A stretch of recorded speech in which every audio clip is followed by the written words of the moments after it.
I'm pleased to be able to introduce Dr. Jack Hirsch, who is going to give the seminar today on some of the basics in clinical trial design. Jack is probably one of the most qualified people in Canada to be able to do this, and indeed around the world. His research career goes back over approximately 40 years, and his achievements are very remarkable, and for which he's received numerous honors, including the Order of Canada, the Gairdner Award. It's also a pleasure for me to introduce Jack because he was a mentor who helped me get started in my research career some 20 odd years ago, and I remain indebted to him for that. So I think you will find that his ability to focus on how to ask research questions will be very rewarding and will help you understand the basics of clinical research. Thank you very much, Jack, for doing this presentation. Pleasure. It's a pleasure. Sounds good. Okay, so for those of you who listened to Stuart Conley's introduction, I've been involved in clinical research for over 40 years, and I've been mentoring students, research students at all levels, including junior faculty, for almost that period of time. And the first slide is a slide summarizing how one develops a protocol. And I found that the most difficult issue in protocol development, which then leads to a clinical trial, that beginning researchers have is actually defining the question. So I'm going to, although I'll quickly go through the protocol, the way we write a protocol, I'll concentrate on two of the issues, the question and also determining whether it's feasible or not.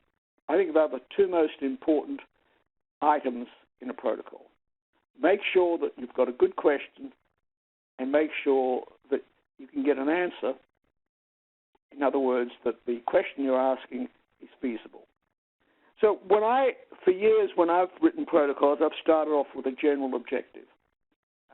For example, to reduce the risk of the burden of heart attacks. That would be the general objective. And I next go to the specific objective, and the specific objective would be related to the hypothesis. And so the specific objective might be to test a new antiplatelet drug, combining a new antiplatelet drug with aspirin to reduce the risk of death and coronary events in patients with acute coronary syndrome. That would be the specific objective. And then the next is the hypothesis or the rationale. And you provide the background why the question is important, and then you come up with a question. And the background, then after the question, you go through the background, which is work done by others, and how your study will provide new information. And then you go on to design, feasibility, etc. Could we go to the next slide, please? Next, please. Yeah. Now, when I mentor budding researchers and they come to me with a question, what I ask them is, if the question can be answered, in other words, you can design the study and the study is feasible, will the answer provide new information that will change practice or improve the understanding of pathophysiology? The answer is often no. Is it hypothesis generating? And the answer will form the basis of a more definitive study. And in most cases, when people start out in research, their project is hypothesis generating. The question that they're asking, or the answer to the question that they're asking, will form the basis for a more definitive study. And either the first or the second, I would consider really good questions. The third type of question is one that just confirms other information, where people say, there have been 5 studies, and I'm going to do a 6th. It'd be interesting to do a 6th. And the 4th is just a descriptive information. You have patients, you're just going to look at them. And there's no real question, you're just exploring. Next slide, please.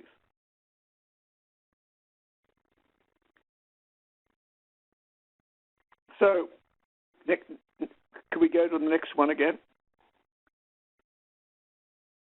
Now, so once you've decided on the question, and I think it should be either the first or the second, one that is really important that's going to provide new information, or at least something provide information that will allow you then to do a more definitive study. The next question you ask is, can we do it? Can I do this? And so is this feasible? Do I have the number of patients? Do I have the time to do the study? And the classical way of doing this, and the way you should do it, is you need to have an estimate of the event rate in the control group. So if it's a randomized study and you're evaluating an intervention, you need to have an estimate of the event rate in the control group. And then you need to propose a plausible event rate in the experimental group.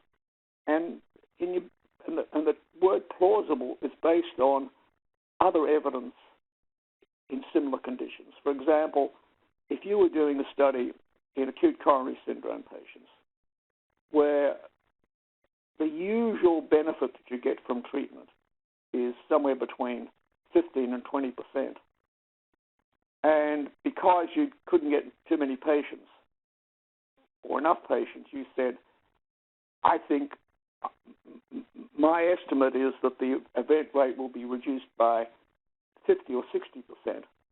That would not be plausible. And anyone who understands the problem would not fund that study.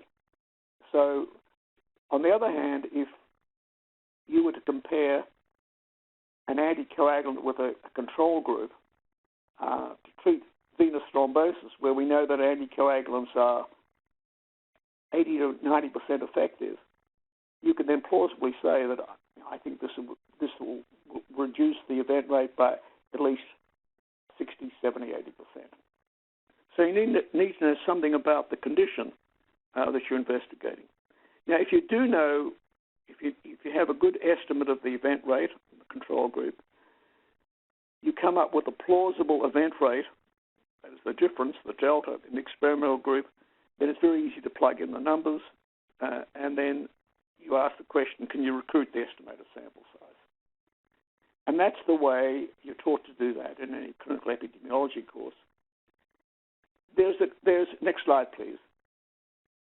There's a quick and dirty way of doing it, and we often start with this just to look at plausibility, feasibility, and the question I ask the person is, how many patients can you get? And if the answer to that question is, well, I can get 10 patients in 4 years, I'm going to one extreme here, then no point going any further. You're not going to be able to, the study is not going to be feasible. If the answer is 1,000 in a year, then feasibility is extremely likely. So you can do a quick calculation to see whether it's even worth going to the next step. Next slide, please. Now let's go back to the question, and I've classified the questions into trivial, good, and very good. A trivial question is a question that won't change clinical practice. It won't provide insights into pathophysiology, nor will it provide any important hypothesis that can be tested in subsequent studies. Unfortunately, the literature is full of these questions.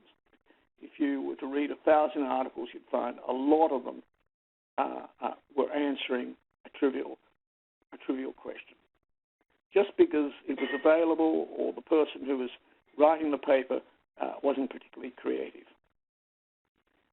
But I strongly recommend, and I'm sure you would agree, not to ask trivial questions. Often you have to spend as much time doing a study which is a substandard study as you take doing a really good study.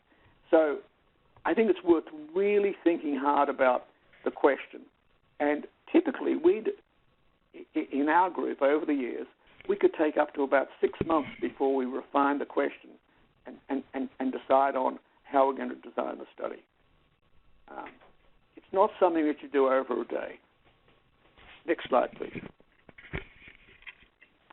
Now, a good question, and this is arbitrary, but a good question doesn't change clinical practice, but it provides important pathophysiological insights, or more often, a mechanistic study, or more often, you know that you don't have the answers to those questions.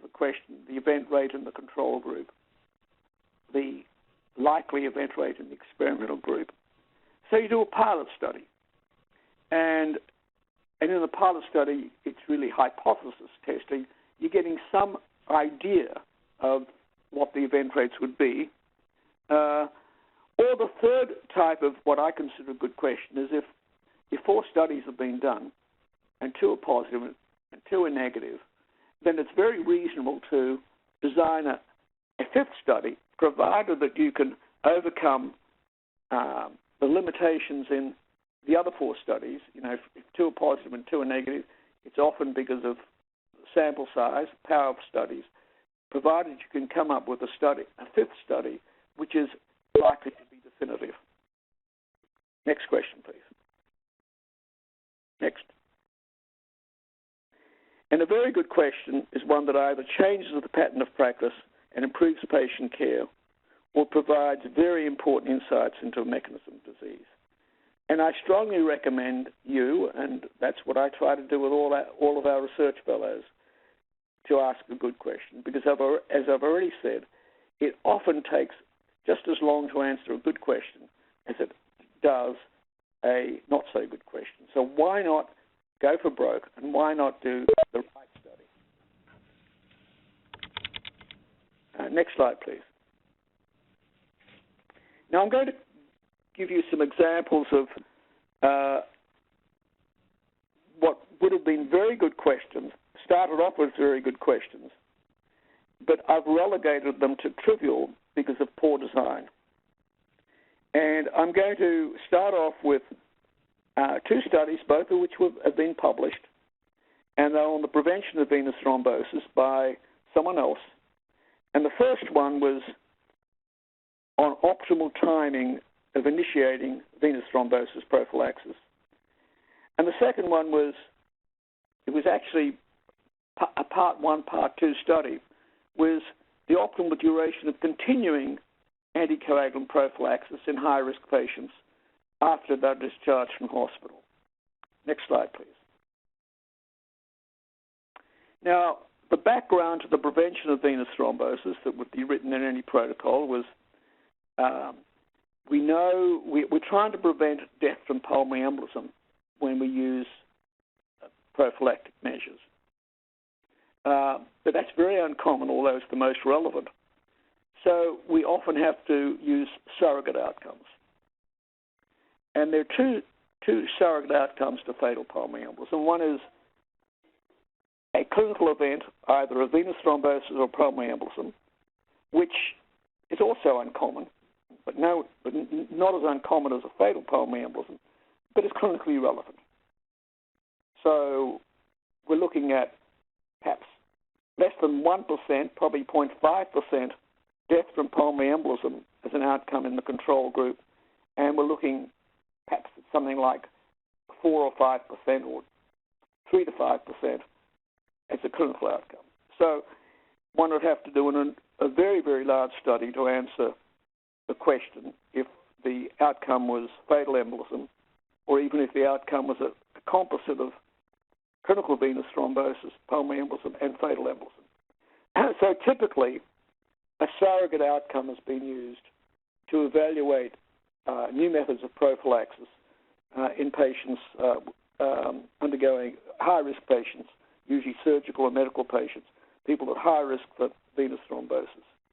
And various tests have been done over the years, non-invasive tests, but the one that is most reliable is to do a venogram.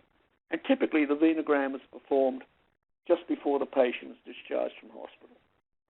And in order for the venogram, the surrogate outcome, to be a clinically relevant surrogate outcome, we need to know what the ratio is between a positive venogram and a fatal event, or at least a clinical event.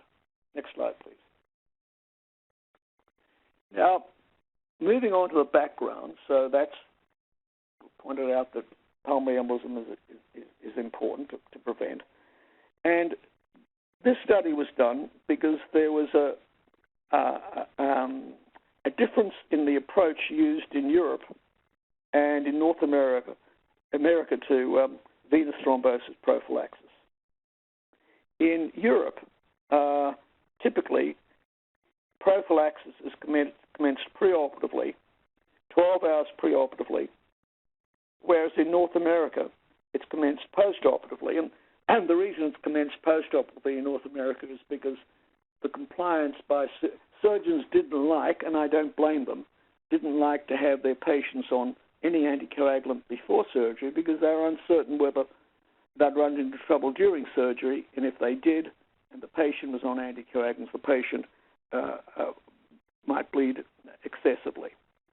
Now, here it is. So if we look at that slide again, in Europe, they start 12 hours preoperatively, and there's the operation, and then next dose is given roughly 12 hours postoperatively, whereas in North America, the preoperative dose is avoided, and they just start postoperatively. Now, anyone can open their phone now because, this is a very simple question, but I'm asking it because I'll show you why this a potentially important question was relegated to a trivial question. So how would you design a study if you were asked to design a study? Does anyone want to provide an answer to that question? Is anyone out there listening? Come on. No one? Would anyone like to state how they would design the study? Okay. Well, I'll continue then. Well, it's obvious. It's clear. Basically, you either use the prophylactic agent 12 hours preoperatively or placebo preoperatively, and then just proceed. And then the outcome is going to be venographic thrombosis found by venography, and that's the efficacy outcome. The safety outcome is going to be bleeding. Next slide, please. So I'll just reiterate, in Europe, prophylaxis is started 12 hours preoperatively, whereas in North America, prophylaxis started 12 hours postoperatively to reduce the bleeding risk. The objective is to compare efficacy and safety of pre-op and post-op regimens. What is the question? The question here is, it's a trade-off.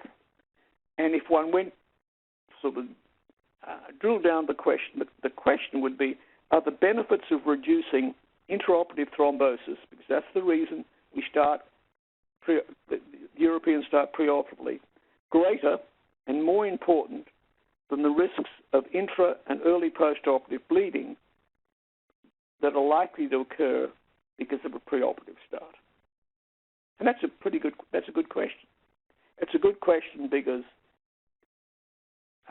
in its own right, but also it's a good question because half the world are treated one way and the other half of the world are treated another way. So let's see which is the best. Next slide, please. For some reason, the investigator doing this study, although in the background of the study, the background was very similar to the background that I've just summarized, said, is it possible that low molecular weight heparin, which is the prophylactic agent, administered in closer proximity to surgery, both pre- and post-operatively, may be more effective than current clinical practice? Now, again, I'm going to ask a question to see if anyone is prepared to respond. If that was the question that was being asked, how would you design that study?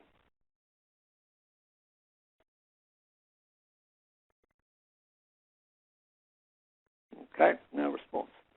Well, if that was the question that was being asked, what you'd do is you'd take one of the proven regimens, either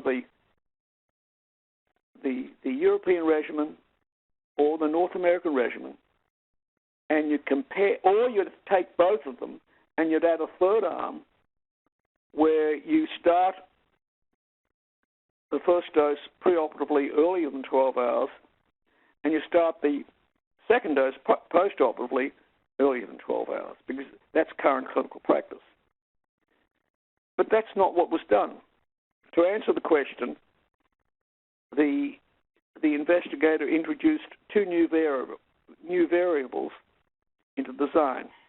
Instead of using a 12-hour preoperative regimen, used a 2-hour preoperative regimen. That is, replaced the 12-hour preoperative regimen, and replaced the 12-hour postoperative regimen with a 6-hour postoperative regimen. So, what did he find? Next slide. Well, he also added a third arm, which was a warfarin arm, and starting warfarin 4 days before surgery and continuing postoperatively. And what I've shown you here are the various regimens. So the warfarin, the low molecular weight heparin pre-op, 2 hours pre-op, and starting 6 hours post-op, and the low molecular weight heparin just starting 6 hours post-op. And if you look at the event rates there, the other figures shown on the extreme left. For warfarin, a positive venogram was found in 24% of these patients. These patients underwent elective hip surgery. For low molecular weight heparin, both pre and post-op, it was 10.7%. And for low molecular weight heparin, just 6 hours post-op, it was 13%. So starting 2 hours pre-op was better than using a placebo 2 hours pre-op. But then, as we said, the question was, is there a benefit? Does the benefit in terms of reducing thrombosis with a pre-op start outweigh its risk? Next slide, please. If we look at the risks, what we can see is the post-op low molecular weight heparin was associated with a higher major, the pre-op low molecular weight heparin was associated with 8.9% risk of major bleeding, and post-op low molecular weight heparin was 6.5% post-op bleeding. So the trade-off then was, is it better to start pre-op or post-op with these two modified regimens where if you start pre-op, you reduce the venographic thrombosis rate by 2.4%, but you also increase the risk of major bleeding by actually it turns out 2.4%. Now, major bleeding is a clinically patient-important outcome. It's something that really affects the patient. Most of the post-op thrombi that are detected by venograms are silent, and probably only about 1 in 10 of those silent thrombi become clinically relevant, so that 2.4% becomes 0.24%. And most people, and in fact people have voted with their feet, would not start 2 hours preoperatively because the risks outweigh the benefits. So this study hasn't cast any light at all on the issue that the investigator introduced the subject with, which was which of the two regimens is better. Next slide, please. The conclusion of the investigator who had the paper published was low molecular weight heparin preoperatively or postoperatively using modified regimen resulted in substantial reductions in DVT compared with warfarin. Well, we knew that using traditional methods you'd get a similar result. And then he extrapolated, and he said such marked differences between low molecular weight heparin and warfarin have not been observed with a 12-hour pre-op or a 12-hour post-op regimen, the implication being that the modified regimens are more effective than the current regimen. And of course, that's a giant leap. You can't make that because that's an indirect comparison, and I'm amazed that the journal accepted, but the journal did accept it. I don't think that it had any impact on clinical practice, and most investigators who know something about the topic thought that the study was a waste of time. So what could have become a really good question became a very trivial question that had absolutely no impact on clinical practice, taught us nothing about pathophysiology. We expected the pre-op regimen to increase the risk of bleeding, and that's how you can turn a good question into a bad question. Next slide, please. The same investigator used those same patients to ask the question, how long should we continue prophylaxis after discharge from hospital? And this had become a problem because patients were being discharged from hospital earlier and earlier. This is after hip surgery, and no one knew how long to continue prophylaxis. There were some studies suggesting that if prophylaxis was continued for 30 days instead of 14 days or 10 days, the risk of thrombosis checked by venography was less. Next slide, please. And these are some of the studies that have been done in the past, which showed that the green is 35 days and the yellow is 7 days, and you can see pretty consistently right throughout the risk of both total venous thrombosis, that's both calf vein and proximal vein thrombosis, and proximal vein thrombosis, is reduced very substantially.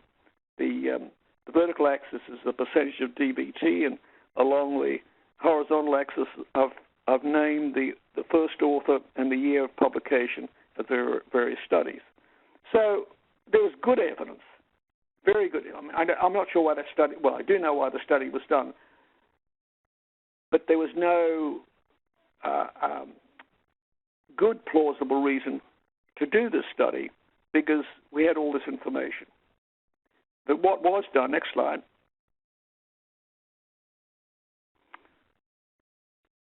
again, using words that were, or using a rationale that was pretty transparent, the objective that was stated was no randomized trial has evaluated the need for extended out-of-hospital prophylaxis following hip arthroplasty in North American patients. The implication is that North American patients are different than European patients, which is ridiculous. And so if I was to convert that into what is the question being asked, it would be, do North American patients differ from European when it comes down to their response to prophylaxis? So the design of the study was to compare low molecular weight heparin for 35 days with warfarin for 6 days. Now that design is all upside down because it's easier to continue warfarin for 35 days because we've now got other oral anticoagulants, because it's administered orally than heparin injections. So that was done. Next slide, please. And not surprisingly, in patients who had negative venograms on warfarin,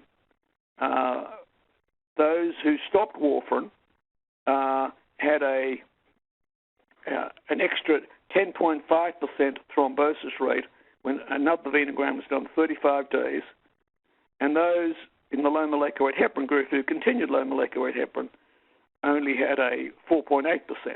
So continuing low molecular weight heparin was better than stopping warfarin, which is not surprising. Next slide, please.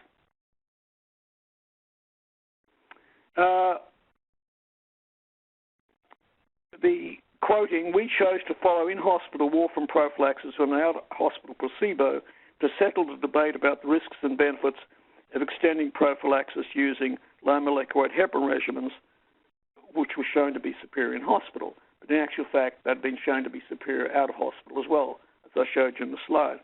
And it turns out the study was supported by the pharmaceutical company that manufactured the low molecular weight heparin. So the very fact that this was published tells us a little bit about the lack of discrimination of reviewers and journals. It was a terrible study. It was done to try to promote a low molecular weight heparin, whereas it could have been a very good study. So, good question, both very good questions. Do we start prophylaxis pre or post-operatively? How long should we continue prophylaxis post-operatively? Both downgraded to more than trivial, just misleading questions, which smell of financial conflict of interest, because it was promoted by a pharmaceutical company and performed by a pretty good investigator that allowed himself to be manipulated this way. Next slide, please. Now, I'm going to go to another question. Next slide. Yeah. Now, this is a question that was asked by an excellent group, probably one of the best epidemiology groups in the world in Oxford, headed by Richard Peto and Rory Collins was the first author. And the question they asked is, they knew that aspirin is effective in the prevention and treatment of arterial thrombosis, and they had this consortium called the Antiplatelet Trialist Group, and they took the opportunity of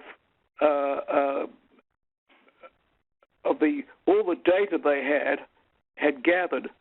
It provided an opportunity to evaluate the effectiveness of aspirin in venous thrombosis prophylaxis. So this was a data set, and it was originally assembled to look at the effect of aspirin on arterial thrombosis, but they were able to go through the data set and then ask the question, is aspirin effective in venous thrombosis? Next slide, please. And the number of patients in the antiplatelet trialist that the antiplatelet trialists had data on were 9,000, was very substantial. And when they looked at evidence of venous thrombosis or pulmonary embolism, and this would have been venous thrombosis that was recorded in the chart, diagnosed any way at all, but it had to be confirmed by a venogram. The risk reduction with aspirin was 26%, and when they looked at the risk reduction of pulmonary embolism, again, had to be confirmed by either a lung scan or a CT angiogram. It was very, very substantial, with a 63% risk reduction. Now, because this was a mining data that they'd had, gathered for looking at the risks with the effect of aspirin on arterial thrombosis, one of the investigators decided to perform a very large, simple study, large randomized study, evaluating aspirin in the prevention of venous thrombosis. And this was, next slide, please. This is called the Pulmonary Embolism Prevention Study. Before going into that study, there had been a lot of randomized trials performed using different agents, looking at the relative risk reduction of various antithrombotics. And this is an indirect comparison. So it's completely indirect, but just gives you some idea of the various agents that had been tested in randomized trials before the PEP study was performed. And it turned out that not too many patients had been tested with aspirin in a proper randomized trial. And in the studies that were done, there was no evidence of a reduction in venous thromboembolic events. And then you look at the other studies. This is in total hip replacement, low-dose heparin, warfarin, IPC is intermittent pneumatic compression, low molecular weight heparin, and Hiriton. And you can see that if you look at the anticoagulants, particularly from warfarin down, we've got more than a 50% risk reduction, and even pneumatic compression is very impressive. So we knew that there were very effective agents available before the PEP study was started. Next slide, please. So the question that was asked by the investigators of the pulmonary embolism prevention study was, is aspirin, a drug which is effective in arterial thrombosis, also effective in venous thrombosis? Given the antiplatelet trialist analysis suggested that it was. Now, the clinically relevant question should, to my mind, which they didn't ask and they didn't discuss, either in introduction or discussion, was should aspirin be used to prevent venous thrombosis in high-risk patients? That's the clinically relevant question. Not is it effective, but should it be used? And in order to demonstrate whether it should be used or not, it's got to be compared to something that's being used. Next slide, please.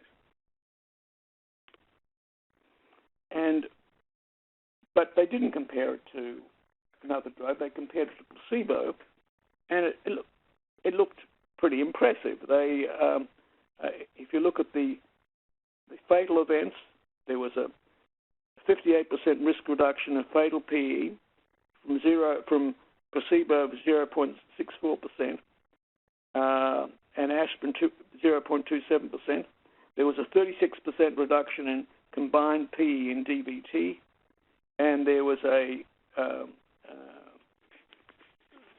16% reduction in total fatalities.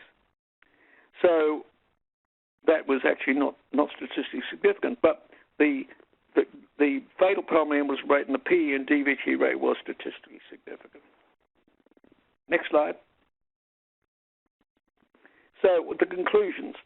Aspirin is effective and safe in the prevention of venous thrombosis or PE, and these were all patients who had hip fracture patients. Unfortunately, it is unknown how it compares with established methods of prophylaxis. Therefore, after the study was performed, the same debate continued among surgeons and physicians and so forth, whether there was a role for aspirin in clinical practice. So there's no question the PEP study was an excellent study. It told us that aspirin is effective in the prevention of venous thrombosis and pulmonary embolism, and its effectiveness in pulmonary embolism was very substantial. But it barely changed practice. Those who thought were using it before continue to use it. Those who weren't continue to use an anticoagulant because it wasn't compared against what was a reference standard, which was the standard of care there. Next slide, please. I'm going to finish with what I think examples of two very good questions. One is the development of outpatient low molecular weight heparin to treat venous thrombosis, and the second is the ISIS-2 study, which is the study of aspirin and streptokinase in the treatment of patients with acute myocardial infarction. I'm being a bit immodest here because both of those studies, the first study emanated from our group at McMaster. The second study, the ISIS-2 study, was from Oxford. Next slide, please. Now, for years it's been known that low molecular weight heparin has pharmacological advantages over heparin because of its molecular weight. Because of its size, you get much less variable dose response than heparin, so it can be given without laboratory monitoring. It also has better bioavailability because it doesn't bind to various endothelial cells as much or plasma proteins. And it was used, after being shown to be effective in prevention of venous thrombosis, it was used to treat patients with venous thrombosis. And the big advantage is it was given subcutaneously and without any laboratory monitoring. Next slide, please. And these are the advantages of low molecular weight heparin over heparin. I won't read it. I'll just let you look through it. Or perhaps I'd better read it because not everyone will be listening to the talk. So much less protein binding, so it's a more predictable dose response. It's cleared through a renal mechanism, excuse me, and therefore it has a longer plasma half-life. It has much less binding to osteoplasts, so it produces less osteopenia, less risk of osteoporosis than heparin, and also less binding to a platelet release protein, platelet factor 4, and has a lower risk of heparin-induced thrombocytopenia. Next slide, please. So, before we embarked on the study, we were aware that there were quite a number of studies looking at comparing in-hospital low molecular weight heparin with in-hospital regular, that's unfractionated heparin for the treatment of venous thrombosis. And this was a meta-analysis performed by a Dutch investigator, Van der Belt, in 2000, and with 14 trials and over 4,500 patients. And what that showed was in head-to-head comparisons of low molecular weight heparin given without laboratory monitoring by subcutaneous injection compared with heparin given by intravenous injection, usually continuous intravenous injection, with laboratory monitoring, that low molecular weight heparin was at least as good and on this meta-analysis looked better with relative risk reductions in recurrent venous thrombosis of 24%, recurrent proximal vein thrombosis of 40%, a reduction in major bleeding. It's uncommon to get something which is better and safer, but it was, and actually a reduction in overall mortality, which was not statistically significant, but there was that trend. Next slide, please. So, for about a year, we would mulling over the idea to do the following study, and this was the rationale. Based on the more predictable anticoagulant response and the lack of need for laboratory monitoring, can low molecular weight heparin be used to change the venue of treatment of venous thrombosis from an inpatient to an outpatient setting? Next slide, please. Now, before showing that slide, could you just go back a slide? So before doing the study, and we also contacted some colleagues. Harry Buller had been a fellow working with me, and he went back to the Netherlands, and they also were interested in doing the same sort of study with a different low molecular weight heparin, so we decided to coordinate. They would use one, and we'd use another in a multi-center study. But before embarking on our study, we needed to know how many patients with venous thrombosis would be eligible. In other words, how many patients with venous thrombosis were admitted to hospital only because of the practice of attaching to an intravenous strip. If it wasn't for that, could patients be treated out of hospital? So we did an audit for about a year, and we found that over 60% of all the patients we saw did not need to be admitted to hospital for treatment of venous thrombosis. We could treat them as outpatients if we had an effective form of treatment. Next slide, please. Next, please. This shows the results of both the Canadian study and the Tasman study being led by the Dutch investigators. And just, as you can see, UFH stands for unfractionated heparin, LMWH, low molecular weight heparin. The results of both studies were very similar. If we go right to the right extreme, you'll see the number of days in hospital. You can see that with low molecular weight heparin, there was a marked reduction in the number of days in hospital. Some of the patients were able to were admitted initially over the weekend and then discharged. But you can see that the benefits of low molecular weight heparin were at least as good. They looked a little bit better, and the rates of bleeding were pretty well identical with both. So that was what I think an important study, because it completely changed the pattern of practice. Within a number of years, the venue of treatment of venous thrombosis changed from an in-hospital setting to an out-of-hospital setting. Before we embarked on the study, we talked about it and then did part of the study for 2 years. So it wasn't something that was done over about a week. Next slide, please. Next, please. And then after that, we said, okay, that was a study. What happens in the real world now, based on the study? And we looked at what happened in our hospitals, and we found that we did an order of 2 hospitals for a year of 100 consecutive outpatients who presented with venous thrombosis.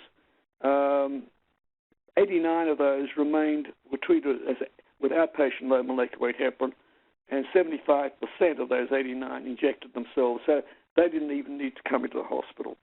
And when we looked at the rates of recurrent venous thrombosis, major bleeding, it was pretty well the same as it was in the clinical trials, which gave us confidence that in the real-world setting that also works. Next slide, please. And this is the last of the... Next, please. The last one's also is what I consider an excellent question, was organized by the Oxford group, and it really changed the clinical practice of acute myocardial infarction, and also provided new information about the pathogenesis of acute myocardial infarction.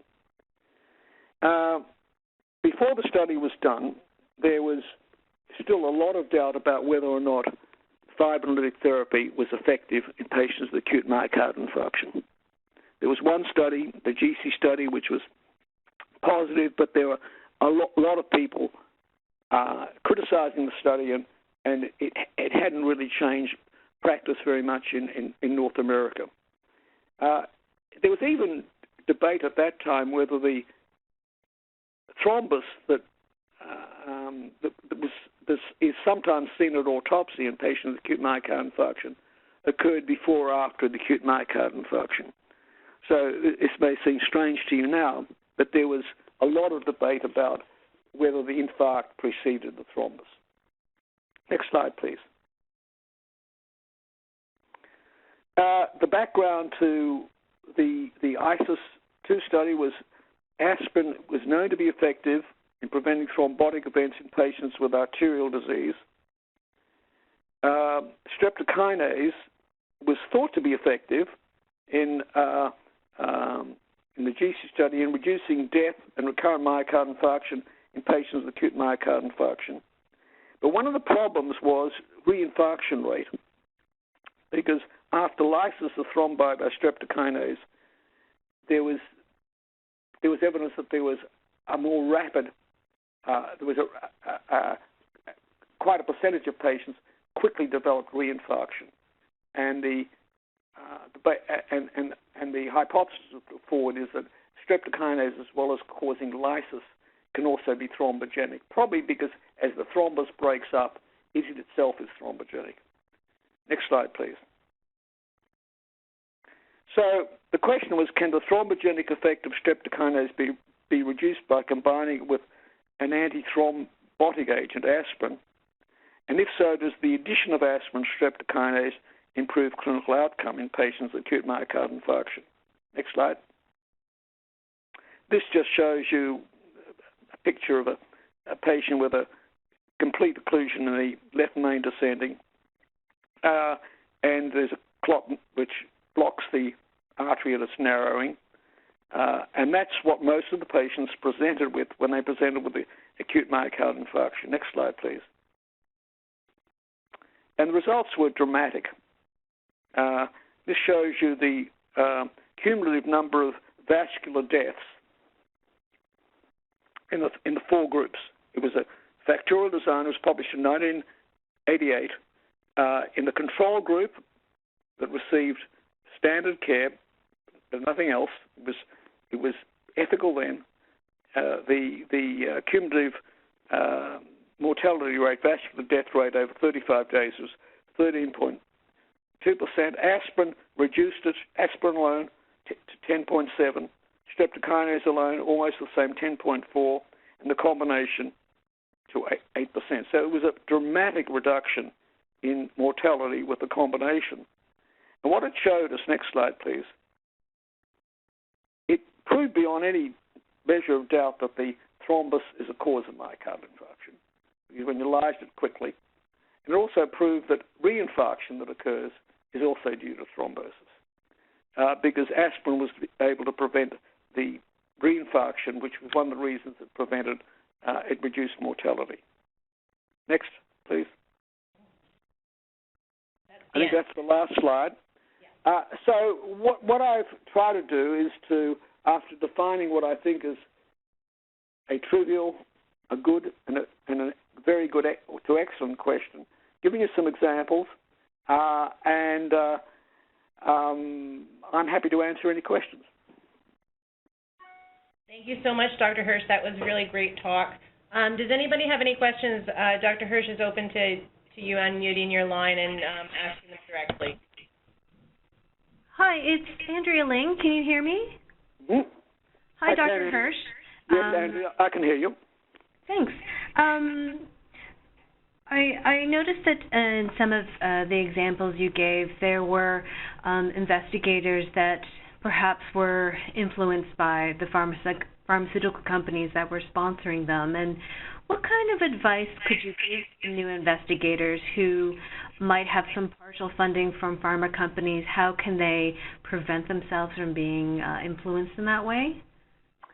Well, it's almost inevitable now that a large percentage of investigators are going to be involved in studies that are at least in part sponsored by companies. Mm-hmm. And that doesn't mean, and in actual fact, it doesn't occur, that all of these investigators are either financially or intellectually conflicted. They can remain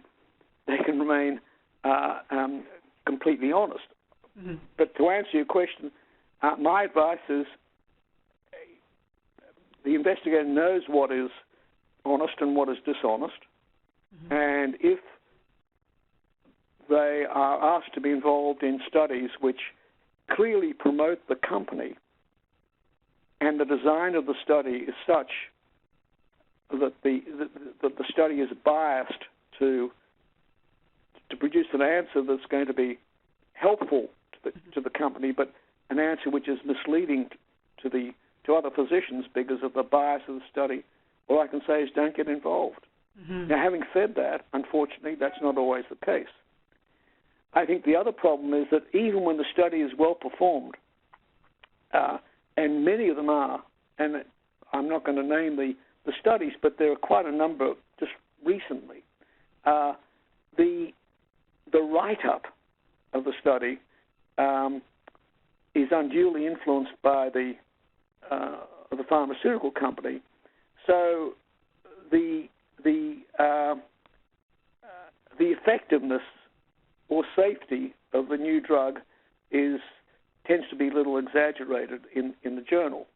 And most people who read the studies are aware of that. Most people who attend the meetings, American Heart Meeting, European Heart Meeting, the various meetings, where a lot of these sessions are sponsored by pharmaceutical companies, realize and therefore take with a grain of salt that the experts who are making the presentations about a particular drug at least intellectually, if not financially, conflicted.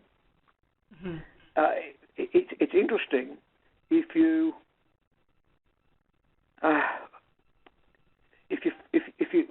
follow the practice, the local practice of drug use when there are alternatives, 3 or 4 alternatives.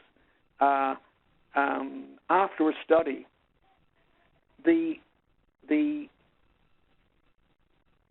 area in which the study is performed with a particular drug is much more likely to use that drug than a city 1,000 miles away where another study was performed.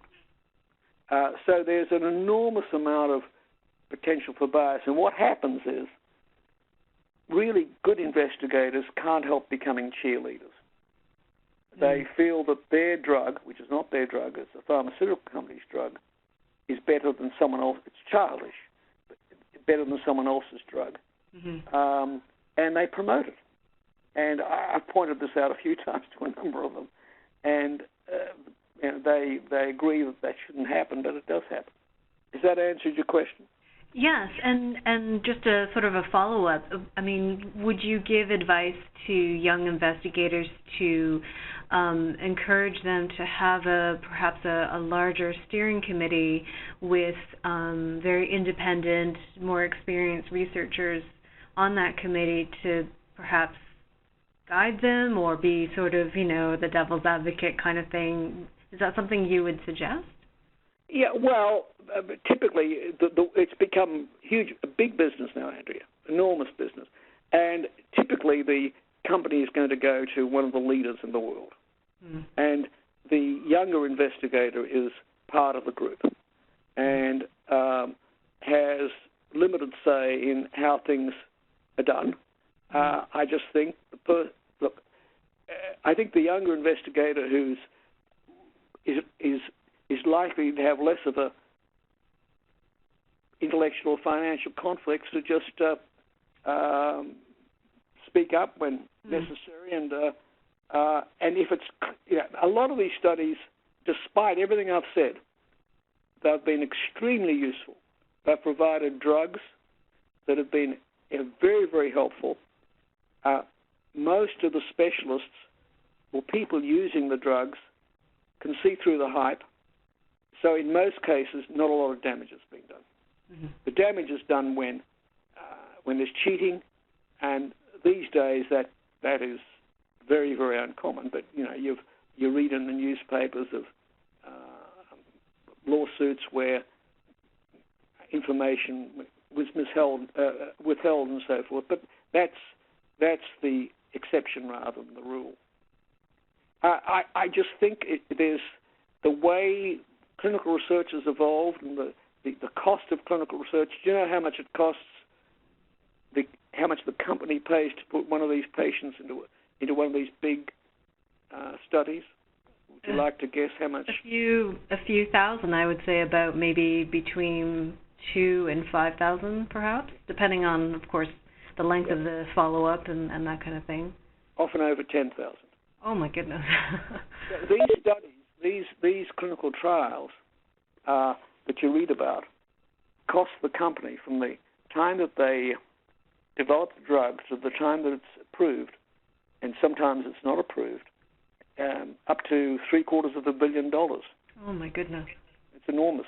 When the first of the new oral anticoagulants, Zymeworm, excellent drug, developed by AstraZeneca, that was the first of them. So that was before that we had no drug to replace warfarin.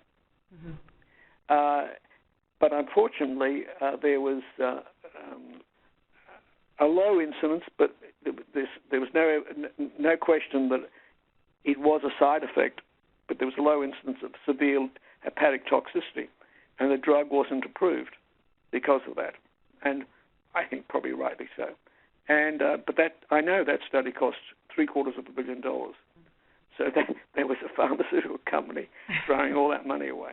Had a huge impact on the company as well. So the companies that get in to do these have taken an enormous financial risk They've got a huge vested interest. Mm-hmm. And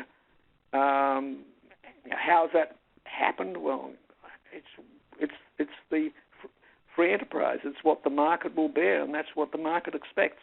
So others pay, and they pay. Well, thank you so much, Dr. Hirsch. It's a pleasure listening to you again. I was a research coordinator with Professor Mike Gent in the Clinical Trials Methodology Group, so it's a pleasure to hear you again. Oh, well, thank you. Thank you very much.